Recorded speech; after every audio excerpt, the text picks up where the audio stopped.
Even when you feel low, you can still go. Even when you feel slow, you can still.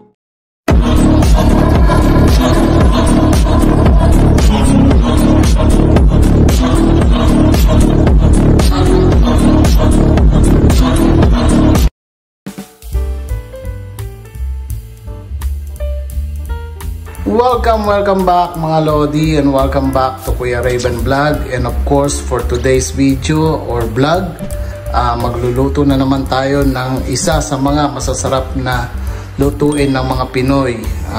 Ito ay tinatawag na bopis. Ito pong bopis na lulutuin natin ay version ko po, kasi po wala tayo sa Pilipinas, so mahirap makakuha ng ibang ingredients na ginagamit sa Pilipinas dito po sa ibang bansa. So ito na nga po yung ating mga ingredients or gagamitin. So meron po ako ditong dried na dried garlic po ito. So makikita mo niyo po ito sa bandang huli na natin yan ilalagay.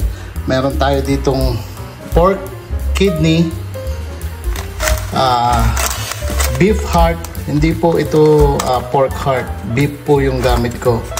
Meron din po tayong laurel, black pepper. Pwede po kayong gumamit ng buo na paminta or ganito na durog na paminta. Meron din tayong toyo, suka, patis or asin. Pwede. Nagamit din tayo ng seasoning. Alam niyo na po ito. Liver spread. Wala akong masyadong green or makulay na bell pepper, so red bell pepper lang po ang gamit ko. Ito po ay pork ears, so yung tenga ng baboy. Pwede po kayong gumamit alinman dito sa dalawa, yung aswete na nagiling na o powder, at pwede rin yung itong buto ng aswete or anato seeds. Ayan mga lodi, parehas lang. Kung alin man dyan ang available ninyo, yun po yung pwede nyo gamitin. So meron din tayong radish or labanos, carrots. Then ito po ay pork stomach. So stomach po ito ng pork. So wala po tayong gagamitin na pork lungs dahil wala pong nagtitinda yata dito sa ibang bansa nun. So baka pwedeng orderin, pero siyempre, kung ano lang available natin dito, yun lang po yung ating gagamitin mga Lodi. So, yan na nga po. So, umpisa na natin ang version ko ng pagluluto ng bopis. So, yan na nga po yung ating mga ingredients. So, luto na tayo mga Lodi.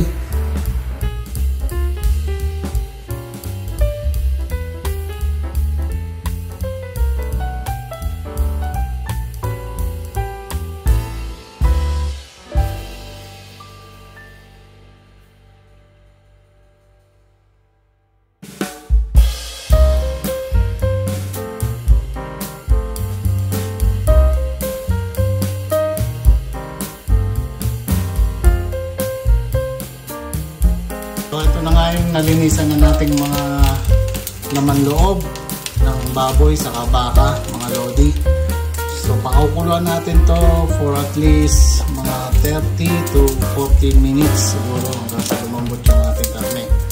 Then maghihiwa po tayo ng ating pinakuluan na mga laman loob ng ating pork and beef. So hintayin lang natin itong kumulo. Lalagyan ko lang po ito ng asin mga Lodi. Lalagyan ko lang ng asin.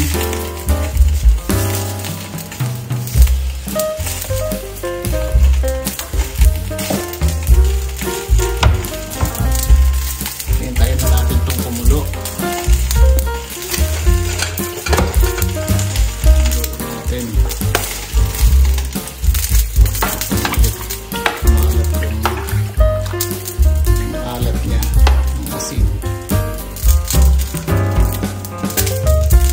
Yung asin po, hindi pinakita sa ating ingredients, pero nabanggit naman po either patis or salt yung gamitin. So, asin po yung nilagay ko dito sa ating mga intestine. Yung laman loob.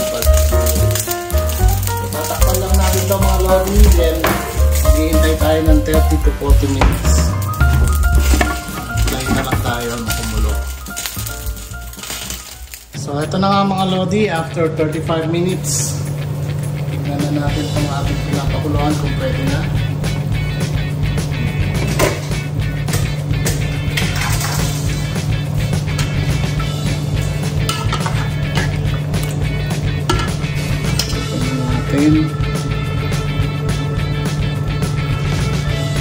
So yan, okay na yung ating tenga. Okay na rin itong ating pork stomach. At ito rin ating puso ng baka. So for sure yung kidney dyan ay luto na. So turn off na natin to. Then huhugasan po natin to ng malamig na tubig mga lodi. Then hihiwain na natin dun sa gusto nating laki na or size ng ating kakainin na meat syempre. So kayo rin po kung gaano kalaki or gaano ka kakapal yung gusto nyong hiwa doon sa inyong laman loob or yung karne na gagamitin natin. Nasa sa inyo po yan. Choice nyo na po yung inyong mga size or yung mga laki or haba ng inyong paghihiwa dito sa ating gagamitin na meat. So hintay lang po mga lodi, hugasan na natin ito ng malamig na tubig.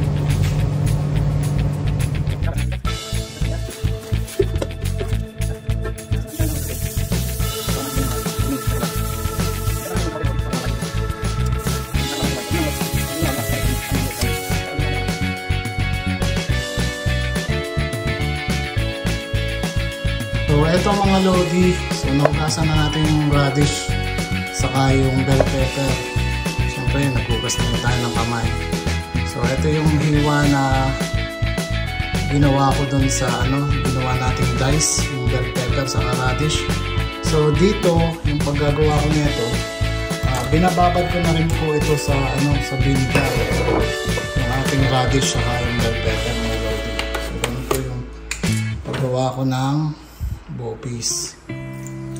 So konti lang dahil maglalagay din tayo doon sa ating karne mamaya pag hiniwa rin na dice. So hindi ganito kaliliit mga lodi syempre. Lagyan natin yung ating So haluin nyo lang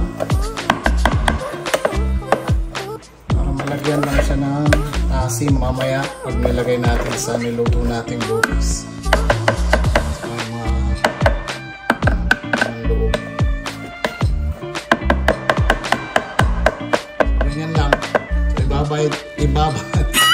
Ibabad nyo na po ito sa sa suka. So, kagaya ng ginawa ko dito para mamaya konti na lang yung paglalagay natin ng suka sa ating mga laman loob. So, ganyan lang mga lodi. So hiniwalay ko nga pala yung bago ko makalimutan, hiniwalay ko yung carrots. So hindi natin yun bababaran ng ng suka. So nakahiwalay po yung ating carrots. Pero ganito rin yung magiging texture nun or yung size ng ating paghihiwa. So ginawa nating dice na maliliit. Ayan. Nakita nyo. So ganyan din yung magiging itsura ng ating carrots. So, ganyan lang mga lodi. Then i-set aside muna natin to habang pinapakuluan natin yung ating laman loob. So hindi pa yan masyadong kumukulo mga lodi. So mamaya maya pa. So makaka 5 minutes pa lang. So marami pa tayong oras. 30 to 40 minutes hanggang lumambot yung ating laman loob. So ganyan lang mga lodi. So kita tayo mamaya.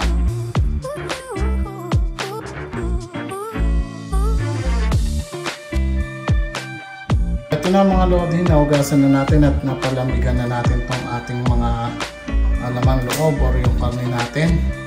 So ngayon po ay maghihiwa tayo nitong ating pinakuluan. So etong sinasabi ko po sa inyo na paghihiwa ay depende po kung gaano kalaki or anong size, kahaba yung gusto nyong sukat nitong inyong gagawin na bopis. So yung sa akin po, nihiwa ko lang po ito sa gitna yung tenga, then hiwain ko rin uli sa gitna.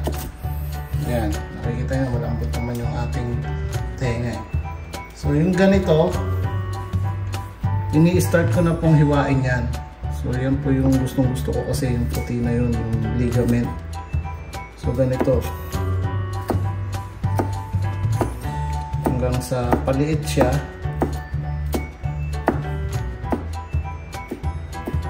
So nagugas po tayo ng kamay ha.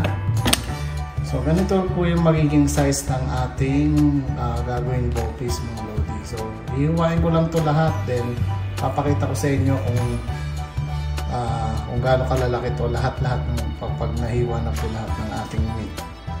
So yan po muna yung papakita ko. Mga lodi, so ito na po yung last na hihiwain, then ito na po yung mga nahiwa natin. So ganyan lang po kalalaki. So kayo po kung gaano kalalaki po yung gusto nyong gawin na hiwa. So nasa sa inyo na po yan. Kasi minsan nung nandun pa ako sa Pilipinas, meron ka isang karinderya doon na nakainan namin. Tapos bumili ako ng bow piece. Yung bow piece niya parang giniling na mga lodi. So nasa sa inyo po yan kung gaano kalalaki yung size na gusto nyo. So understood naman siguro dahil siyempre sa Pilipinas, alam niyo na, yung mga nagtitinda na yan, huwag natin mamaliitin dahil siyempre sobrang mahal na ng bilihin sa Pilipinas. Ginagawa nila yung makakaya nila. So in fairness, kung makain namin yon, sobrang sarap ng luto ni Manang. So talagang masarap kahit na ganun siya. Para siyang, kasi parang pino na kasi yung pinaka niya, mga meat niya, mga lodi. So para na siyang giniling. Ganun ang itsura ng kanyang bow piece. So siguro yung mga kumakain dyan sa Pilipinas, mapapansin nyo yung mga ibang nagtitinda ganun. So kaya po understood yun kasi syempre, diba, sobrang mahal ang bilihin sa Pilipinas ngayon. So yan na po. So tatapusin ko lang po itong ating last na ihiwain. Ito po ay puso ng baka. So yan na po yung itsura, may taba-taba siya na konti.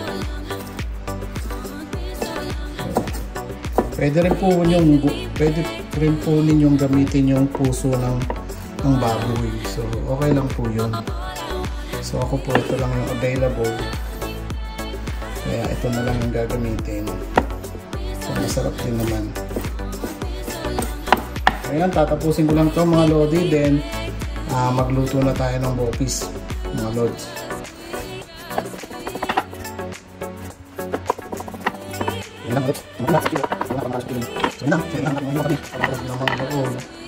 So, lutuin na natin yan. Let's go! Dito mga lodi, nagbukas ako ng exhaust. So, lalakasan ko na lang yung boses ko para marinig nyo po yung aking sinasabi. So, eto, naglagay na ako sa ating paglulutuan ng mantika. Then, ilalagay na po natin itong ating pampakulay. Yung anato seed or anato na powder. So anato powder po yung gagamitin ko, so para hindi na magtatanggal ng buto. Kung wala po kayong anato powder, yung may buto po yung inyong gamitin. Pero pagkasalang nyo po noon, aalisin nyo rin po yung buto nun kasi pumuputok po yung kapag nasobrahan ng luto. So ito lang po ang gagamitin ko muna. Kailangan natin itong haluin mabuti dito sa mantika para maganda yung kulay niya.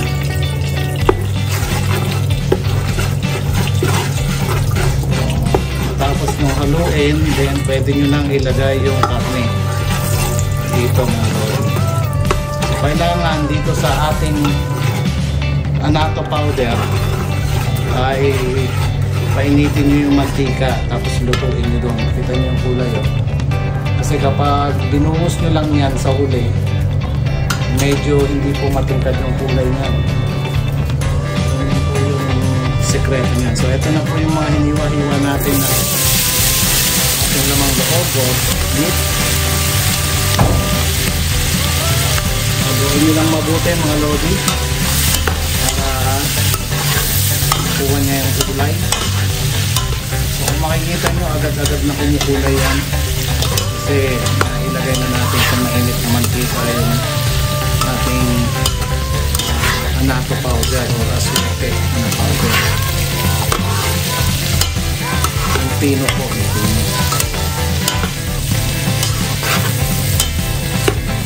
So ganyan lang.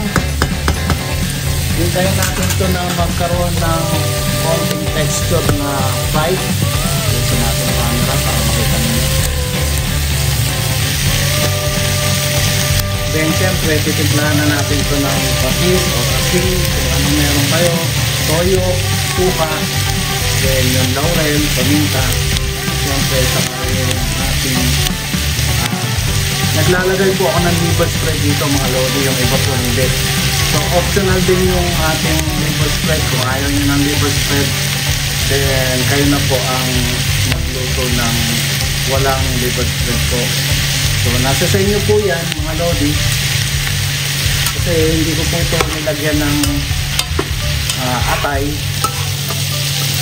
So kidney lang po yung ating nilagay dito. Dito natin nilagyan siya ng pork liver. Ganyan lang po. So, lalagyan ko lang to ng siguro i-mix natin to dito sa high heat. Naka-high heat po yan. Ng mga about 10 minutes takpan natin. So after 10 minutes, then balikan natin mga lodi. So yan, medyo 10 minutes na. At medyo, pero 10 minutes na talaga. Na yung itsura na mga lodi. So titimplahan na natin ito mga lodi. Ayan, medyo fried na siya sa ilalim. Yun yung pinakamasarap dyan. So una natin ilalagay na pang timpla dito yung alam nyo na ito magic sarap seasoning granule natin. So kung nakatira kayo sa ibang bansa, lahat ng ginagawa natin dito na nakikita nyo pala bibili sa Asian market kung wala po kayo sa Pilipinas. Asian market kaya nagkalat lang yan sa Pilipinas kung nandiyan kayo sa mga tabi-tabi na tindahan. Meron yan. So yan po yung ating pinuna seasoning, yung ating magic sarap seasoning granules. So lalagyan na natin siya ng laurel or bay leaf.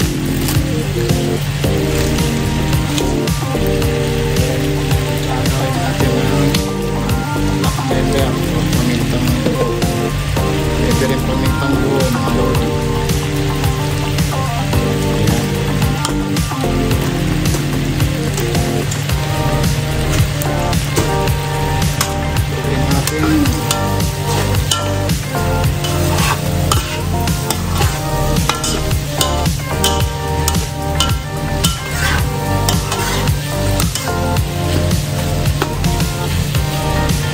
Siyempre, susunod natin yung ating patis. Konti lang. Then, titikman natin yan siyempre. Kapag kulang, saka na lang tayo magdadagdag.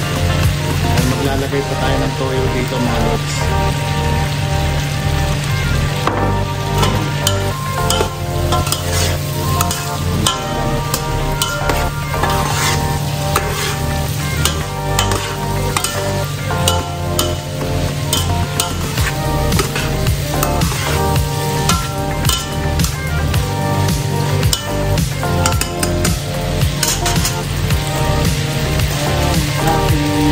Toyo, lagyan na tayo ng soy sauce.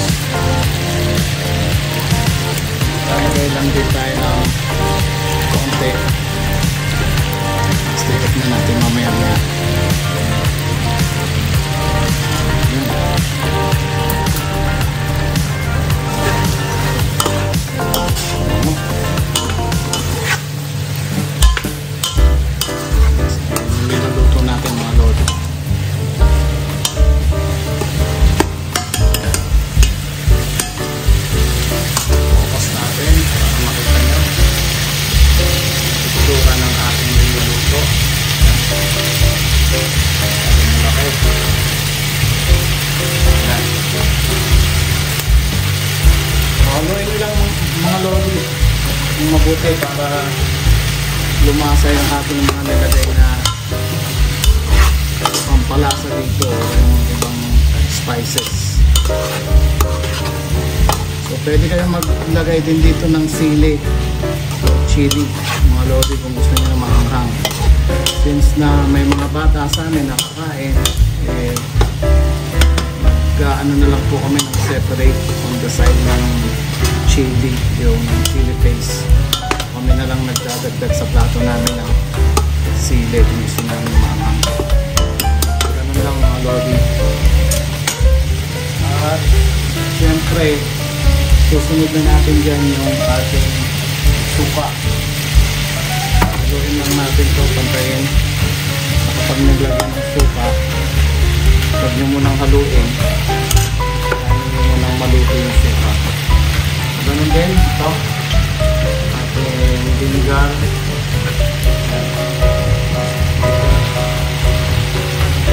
Huwag natin na konti dahil yung ating binabaran ng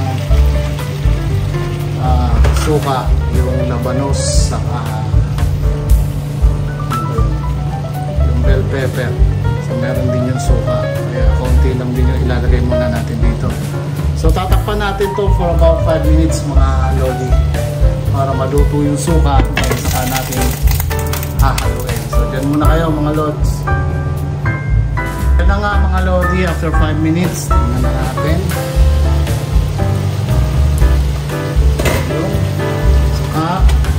Lagay na natin itong ating liver spread mga lord.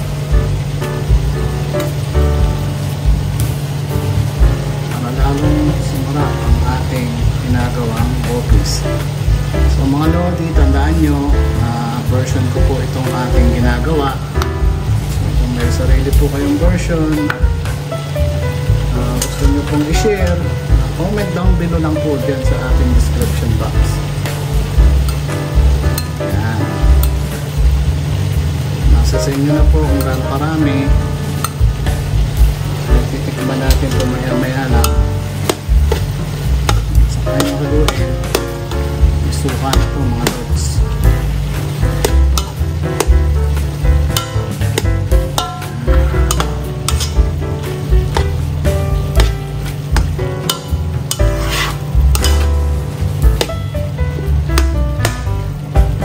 Siyang version ng sisig pero malalaki yung hiwa. So yung version natin ng sisig medyo maliit ang hiwa doon mga lord. So, meron na yata akong nagawa dyan sa video na magpagawa ng sisig. Tignan nyo na lang po mga lord.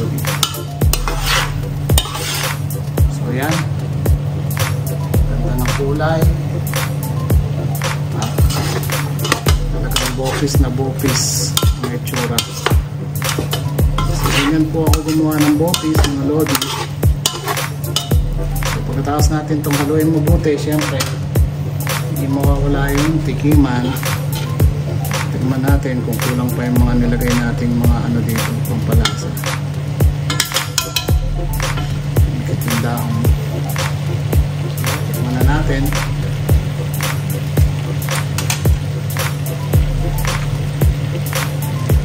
Init.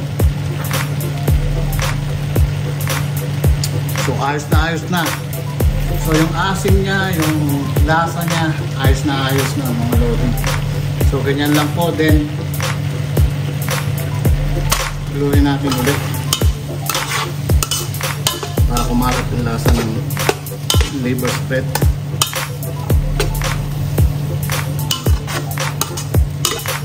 So ganyan lang kadali yung lutuin natin mga lodi. Then ilalagay na natin dito yung ating mga gulay. So unahin na natin yung ating suka.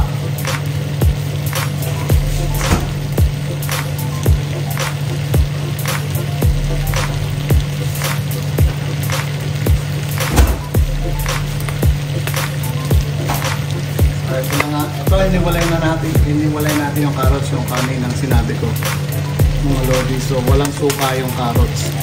So ito lang yung binabara natin ng suka, nakita niyo maputi. labanos. So buhos na natin to dito. Yan. May suka yan mga lods, kaya konti lang inilagay natin suka ulit kanina. At ito may suka rin.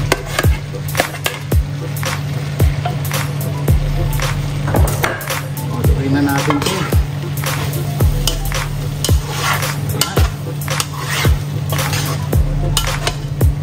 Bibigyan lang natin to ng mga ilang minuto bago ilagay yung ating carrots.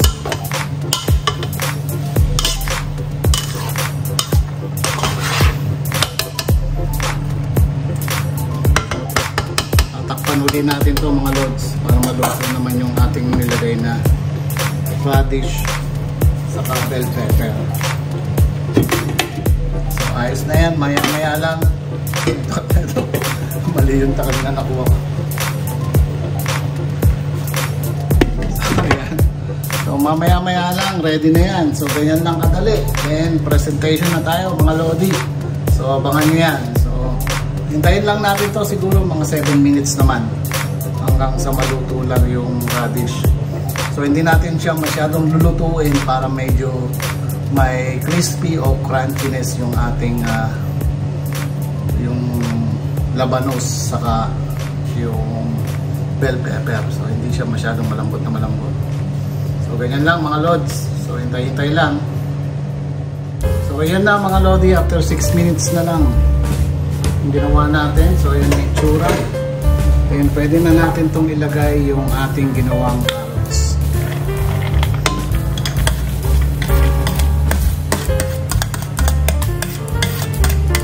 So since na madali lang naman maluto din yung carrots, so mga ilang minuto lang luto na yan.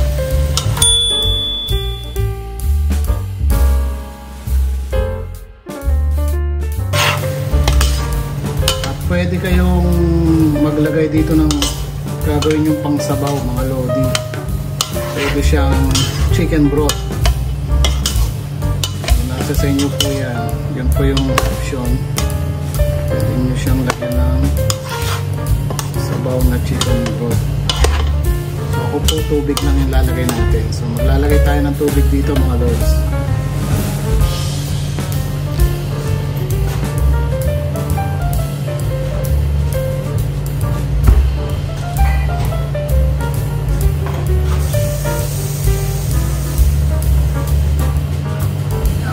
Tayo, isang baso muna. Tabuin natin.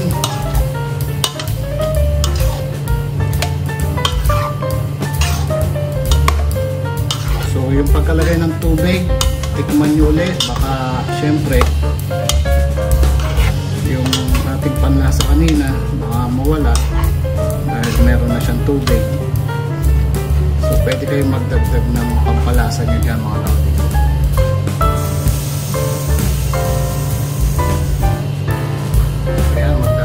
Bili ako ng isa pang basong tubig. 2 baso na yan.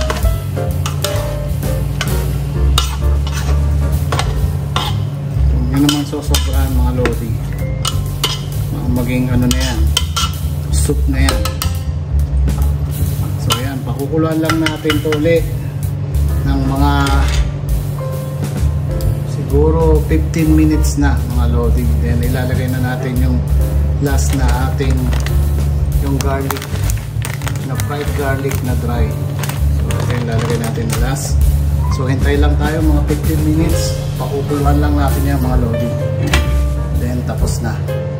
Ito na naman, nakuha na naman yung mali. Ito yan. Bakit kasi nandiyan? Ayan. Ayan yung takip. Pati ko itong nakukuha ang takip na ito, maialis na natin. Hintay lang tayo mga 15 minutes pa mga lodi, din tapos na yan. Ilalagay lang natin sa ibabaw yung ating fried garlic na dry. So yun na po, then we'll go to the presentation na po. So ayan, hintay lang mga lodi.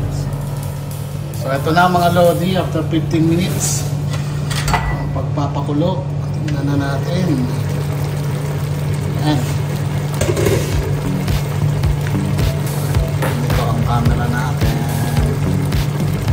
Yan, para makita ninyo. So ito na nga mga lodi. Ano natin to. Siyempre kailangan natin itong tikman dahil baka mawala na yung lasa niya dahil nalagyan natin siya ng tubig. Kuha na rin tayo ng karne dito. So ayan mga lods.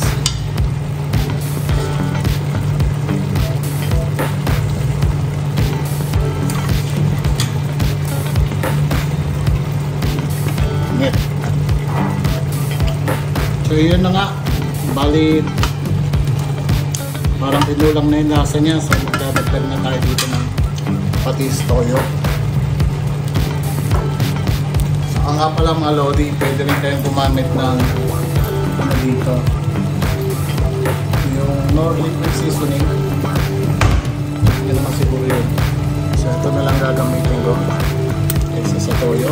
So optional po yan mga lods.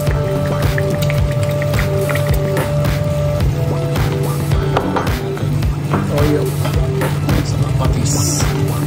Ito patis, fish sauce. Dagdag tayo ng konti dahil medyo nawala yung lasa niya dahil sa tubig na nalagay natin pang sabaw. Hindi nyo nadadagdagan yung ano mga lodi, yung suka. Tama lang yung suka, yung asin. So ito yung soy sauce. Dagdagan lang natin ng konti. Yun. Ayos na siguro yan. And ilalahap ko na siguro yung ano natin dito sa bed. Ano ko sinautot natira. Hindi, magtitira ako para sa pandesal.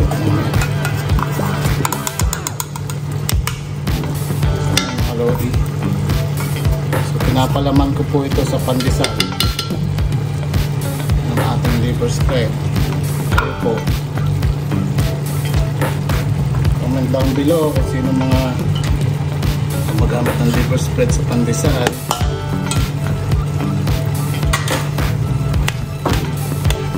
So yan. Gawin natin mabuti para kumalat uli yung nilagay nating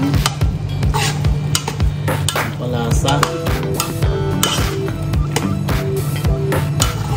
Tikman natin ito mga lods.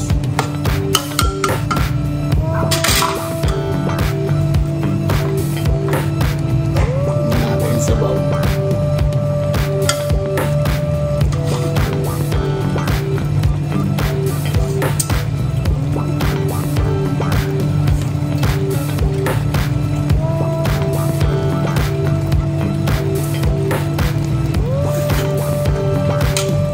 So yan, ayos na ayos na.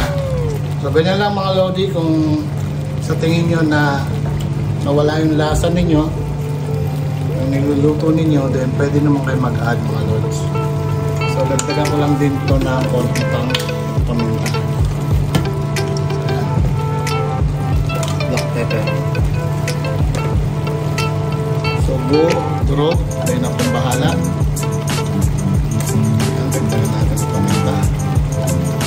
At patayin na natin yung ating kalandian. Luto na yan.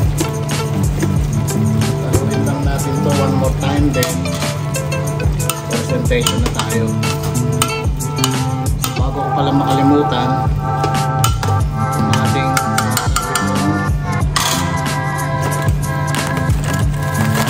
bawang na fried then na dry.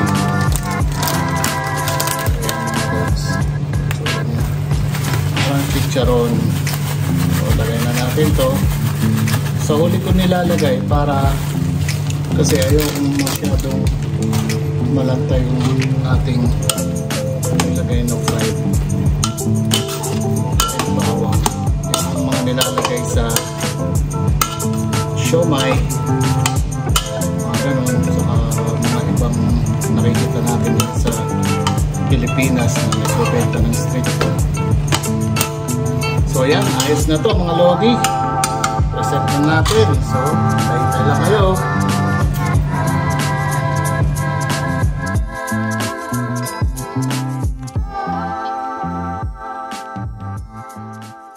So, ito ito na po yung ating ginawang bopis, mga lodi. So, ito po ay bopis ni Kuya Raven. Siyempre, tayo nagluto niya, mga lodi. So, ayan na po yung ating version ng pagluluto ng bopis. So, ganyan po yung itsura niya pag naluto. Usually po, wala talagang masyadong sabaw yung bopis. Since na yung niluluto natin bopis ay wala talagang masyadong sabaw. Yun po yung gusto kong ibig ko pong sabihin. Since na maraming chikiting dito sa bahay, so gusto nila parating as ng sabaw. Sabaw dito, sabaw ng sinigang, sabaw ganon. So medyo dinagdagan na po natin yung sabaw. So yan na po ang ating bopis, mga lodi. So tingnan nyo na po. So yung nasa ibabaw po niyan, mga lodi, yung ating fried garlic. So kainan na naman, mga lods.